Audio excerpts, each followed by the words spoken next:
Crise humanitaire et violation des droits de l'homme. Les combats dans l'est de la RDC ont entraîné le déplacement de centaines de milliers de personnes, exacerbant une crise humanitaire déjà alarmante. Les camps de déplacés, tels que ceux de Kanyaruchinya, ont été attaqués, forçant les résidents à fuir à nouveau vers des zones supposées plus sûres. Les infrastructures essentielles, y compris les installations médicales et les entrepôts humanitaires, ont été pillées ou détruites, entravant gravement l'assistance aux populations vulnérables. Des rapports font état de violences sexuelles généralisées, de recrutements forcés et d'exécutions extrajudiciaires. Les Nations Unies ont exprimé leur profonde inquiétude face à ces violations des droits de l'homme, appelant toutes les parties au conflit à respecter le droit international humanitaire et à protéger les civils. La détérioration rapide de la situation nécessite une réponse urgente de la communauté internationale pour prévenir une catastrophe humanitaire de plus grande ampleur. Perspectives d'avenir. La situation en RDC demeure extrêmement volatile. Le M23, fort de ses récentes victoires, a annoncé son intention de marcher vers Kinshasa, une déclaration qui, si elle se concrétisait, pourrait plonger le pays dans une guerre civile totale. Le président Tshisekedi a appelé à une mobilisation nationale, exhortant les jeunes à rejoindre les rangs de l'armée pour défendre l'intégrité territoriale du pays. Les efforts diplomatiques régionaux, notamment ceux menés par la Communauté d'Afrique de l'Est, EAC, et la Communauté de développement de l'Afrique australe, SADC, tentent de désamorcer la crise, mais les divergences persistantes entre les parties prenantes compliquent la recherche d'une solution pacifique. La communauté internationale est appelée à intensifier son engagement pour soutenir les initiatives de paix, fournir une aide humanitaire accrue et exercer des pressions sur les acteurs impliqués afin de mettre fin aux hostilités et de restaurer la République démocratique du Congo, RDC, est actuellement le théâtre d'une crise profonde, marquée par des affrontements intenses dans l'est du pays et des manifestations violentes dans la capitale, Kinshasa. Ces événements ont des répercussions majeures sur la stabilité nationale et régionale, exacerbant une situation humanitaire déjà critique. Offensive du M23 et prise de Goma. Depuis janvier 2025, le mouvement du 23 mars, M23, soutenu par le Rwanda, a intensifié ses opérations militaires dans les provinces du Nord Kivu et du Sud Kivu.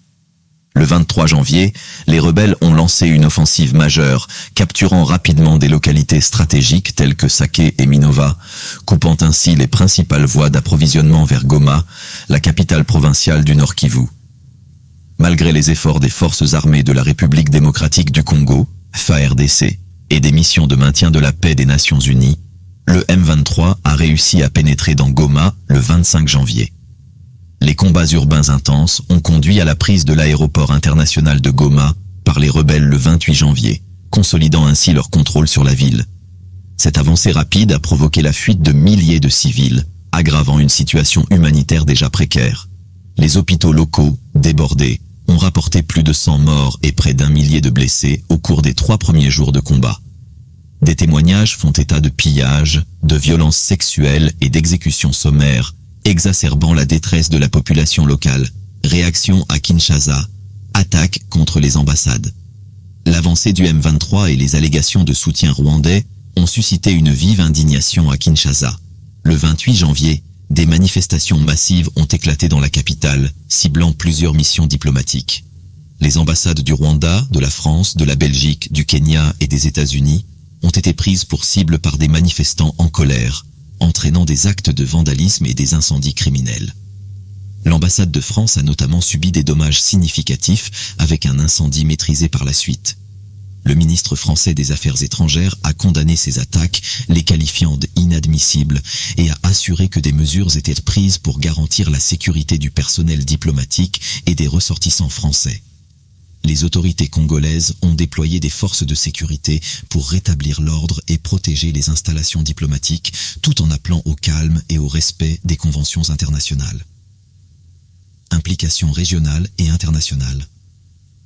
La résurgence du M23 et son avancée rapide dans l'est de la RDC ont ravivé les tensions entre Kinshasa et Kigali. Le gouvernement congolais accuse le Rwanda de soutenir activement les rebelles, une affirmation corroborée par des rapports des Nations Unies indiquant la présence de troupes rwandaises aux côtés du M23. En réponse, le président Félix Tshisekedi a rompu les relais. La République démocratique du Congo, RDC, traverse actuellement une période de turbulence majeure, marquée par des affrontements intenses dans l'est du pays et des manifestations violentes dans la capitale, Kinshasa. Ces événements récents ont des implications profondes tant sur le plan national qu'international, exacerbant une crise humanitaire déjà critique et menaçant la stabilité régionale.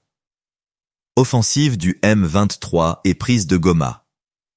Depuis le début de l'année 2025, le groupe rebelle du mouvement du 23 mars, M23, soutenu par le Rwanda, a intensifié ses opérations militaires dans les provinces du Nord Kivu et du Sud Kivu. Le 23 janvier, les rebelles ont lancé une offensive majeure, capturant rapidement des localités stratégiques telles que Sake et Minova, coupant ainsi les principales voies d'approvisionnement vers Goma, la capitale provinciale du Nord Kivu. Malgré les efforts des forces armées de la République démocratique du Congo, FARDC, et des missions de maintien de la paix des Nations Unies, le M23 a réussi à pénétrer dans Goma le 25 janvier. Les combats urbains intenses ont conduit à la prise de l'aéroport international de Goma par les rebelles le 28 janvier, consolidant ainsi leur contrôle sur la ville. Cette avancée rapide a provoqué la fuite de milliers de civils, aggravant une situation humanitaire déjà précaire. Les hôpitaux locaux, débordés, ont rapporté plus de 100 morts et près d'1 millier de blessés au cours des 3 premiers jours de combat. Des témoignages font état de pillages, de violences sexuelles et d'exécutions sommaires, exacerbant la détresse de la population locale. Réaction à Kinshasa, attaque contre les ambassades. L'avancée du M23 et les allégations de soutien rwandais ont suscité une vive indignation à Kinshasa. Le 28 janvier, des manifestations massives ont éclaté dans la capitale, ciblant plusieurs missions diplomatiques. Les ambassades du Rwanda, de la France, de la Belgique, du Kenya et des États-Unis ont été prises pour cible par des manifestants en colère, entraînant des actes de vandalisme et des incendies criminels. L'ambassade de France a notamment subi des dommages significatifs, avec un incendie maîtrisé par la suite. Le ministre français des Affaires étrangères, Jean-Noël Barrot, a condamné ces attaques, les qualifiant d'inadmissibles, et a assuré que des mesures étaient prises pour garantir la sécurité du personnel diplomatique et des ressortissants français. Les autorités congolaises ont déployé des forces de sécurité pour rétablir l'ordre et protéger les installations diplomatiques tout en appelant au calme et au respect des conventions internationales. Implications régionales et internationales. La résurgence du M23 et son avancée rapide dans l'est de la RDC ont ravivé les tensions entre Kinshasa et Kigali. Le gouvernement congolais accuse le Rwanda de soutenir activement les rebelles, une affirmation corroborée par des rapports des Nations Unies indiquant la présence de troupes rwandaises aux côtés du M23. En réponse, le président Félix Tshisekedi a rompu les relations diplomatiques avec le Rwanda le 25 janvier, rappelant ses diplomates et ordonnant la fermeture de l'ambassade rwandaise à Kinshasa. Cette escalade diplomatique intervient alors que la communauté internationale exprime ses préoccupations quant à une possible extension du conflit. Le secrétaire général de l'ONU, Antonio Guterres, a appelé à un cessez-le-feu immédiat et au retrait des forces étrangères du territoire congolais, mettant en garde contre le risque d'une guerre régionale aux conséquences dévastatrices. Parallèlement, des pays comme l'Allemagne ont suspendu leurs discussions sur l'aide au développement avec le Rwanda, exigeant la fin de son ingérence en RDC, crise humanitaire et violation des droits de l'homme.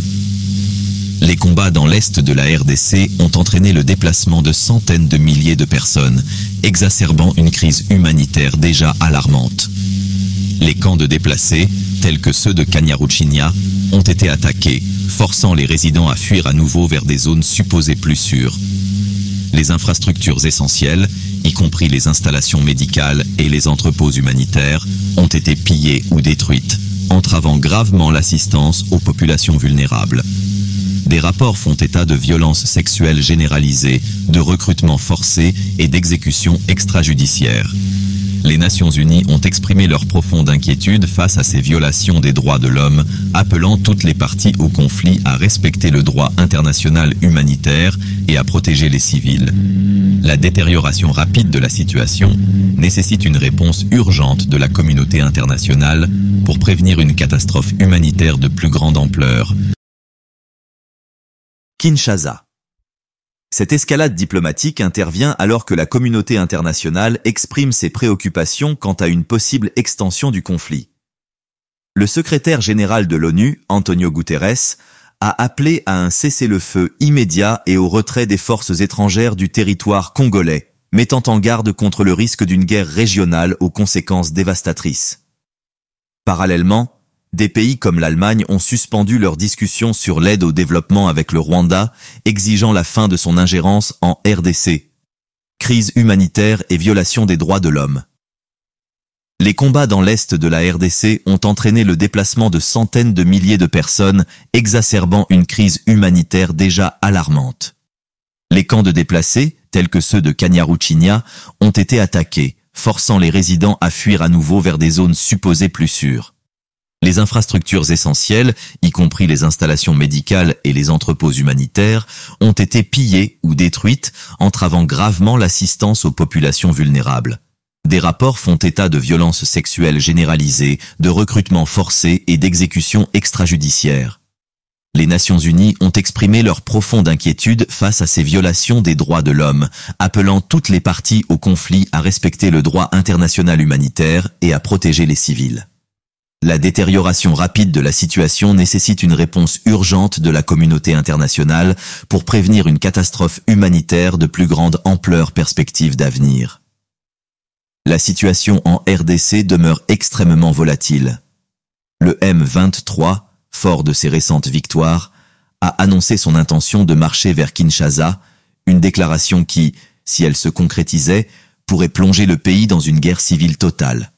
Le président Tshisekedi a appelé à une mobilisation nationale, exhortant les jeunes à rejoindre les rangs de l'armée pour défendre l'intégrité territoriale du pays.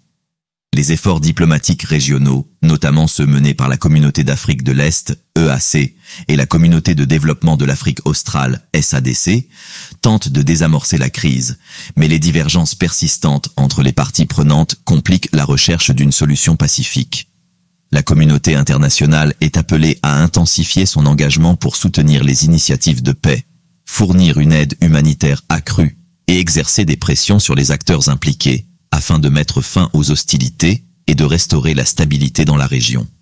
En conclusion, la RDC traverse une période de turbulence. La communauté internationale est appelée à intensifier son engagement pour soutenir les initiatives de paix, fournir une aide humanitaire accrue et exercer des pressions sur les acteurs impliqués, afin de mettre fin aux hostilités et de restaurer la stabilité dans la région.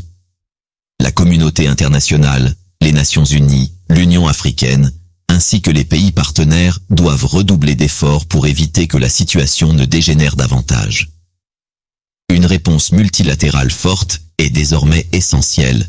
La diplomatie internationale doit se faire entendre au plus haut niveau pour que des solutions concrètes et immédiates soient trouvées afin de désamorcer le conflit.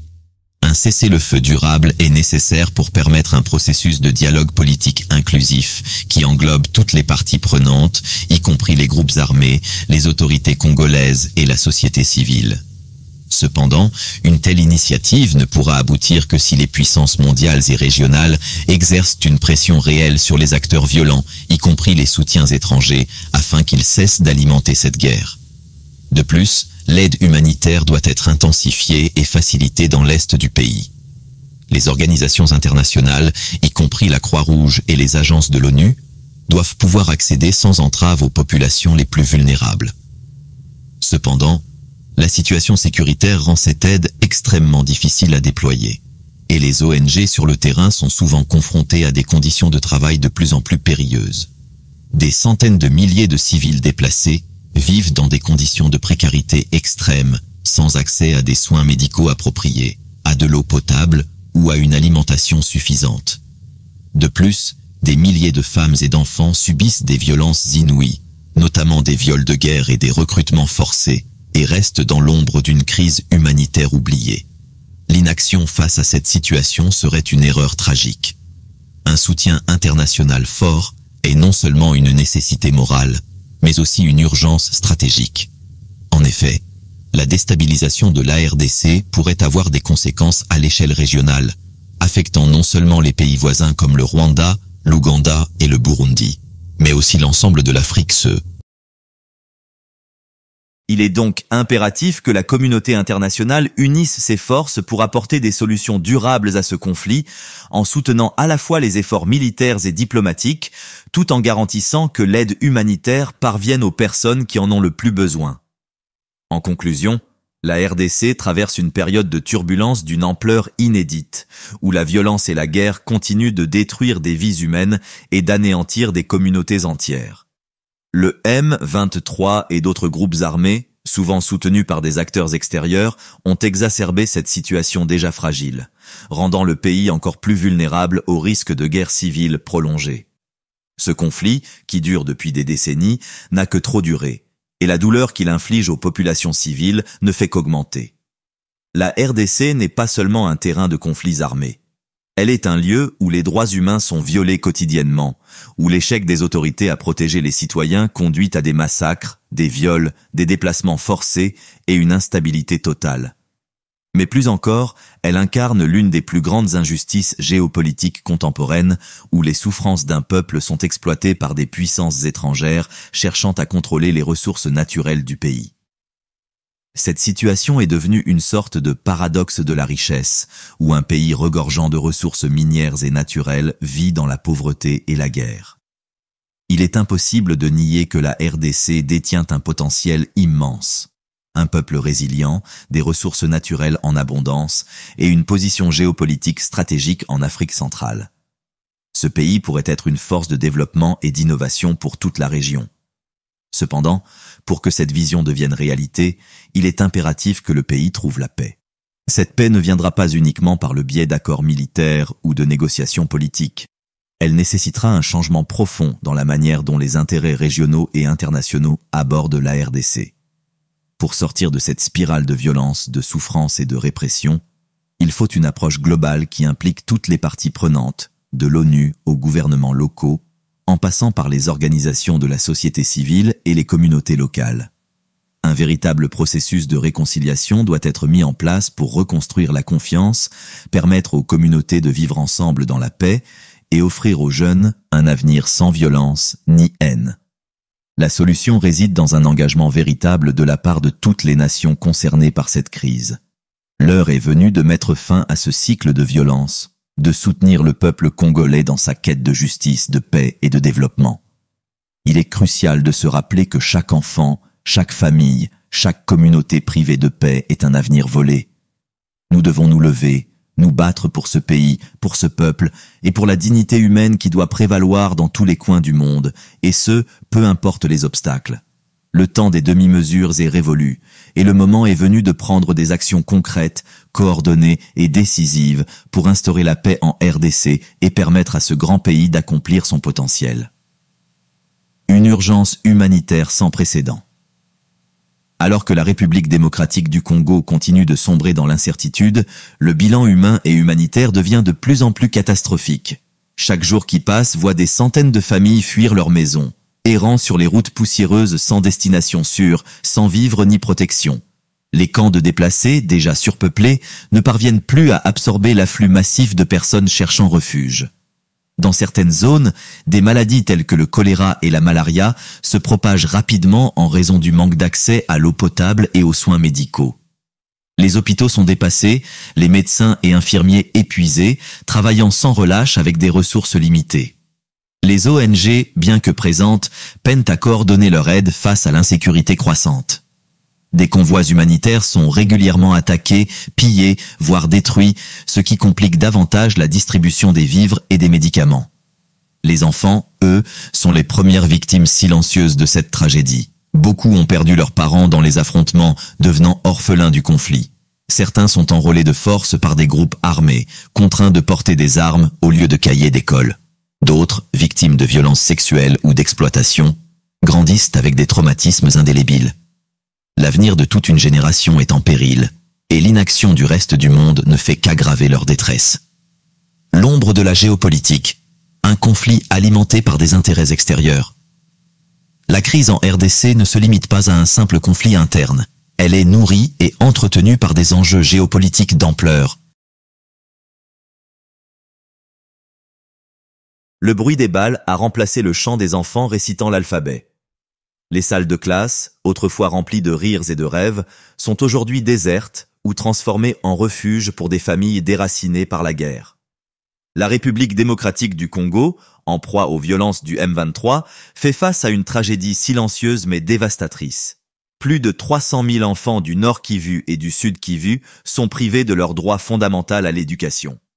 L'UNICEF, dans un appel urgent à la communauté internationale et aux autorités locales, alerte sur une catastrophe éducative qui pourrait marquer à jamais l'avenir de ces enfants et celui de tout un pays. Car quand un enfant perd l'accès à l'éducation, c'est tout un avenir qui s'effondre. Depuis plusieurs années, l'Est de la RDC est le théâtre de conflits sanglants, alimentés par des intérêts économiques, ethniques et géopolitiques complexes. Le M23, l'un des groupes rebelles les plus redoutés de la région, mène des offensives qui contraignent des centaines de milliers de personnes à fuir leur foyer, abandonnant tout derrière eux. Les écoles ne sont pas épargnées. Certaines sont occupées par des groupes armés qui les transforment en bases stratégiques. D'autres servent d'abri de fortune pour les déplacer, rendant impossible toute activité éducative. Dans les zones les plus touchées, des enseignants ont fui, craignant pour leur vie, et les rares structures encore debout manquent de tout.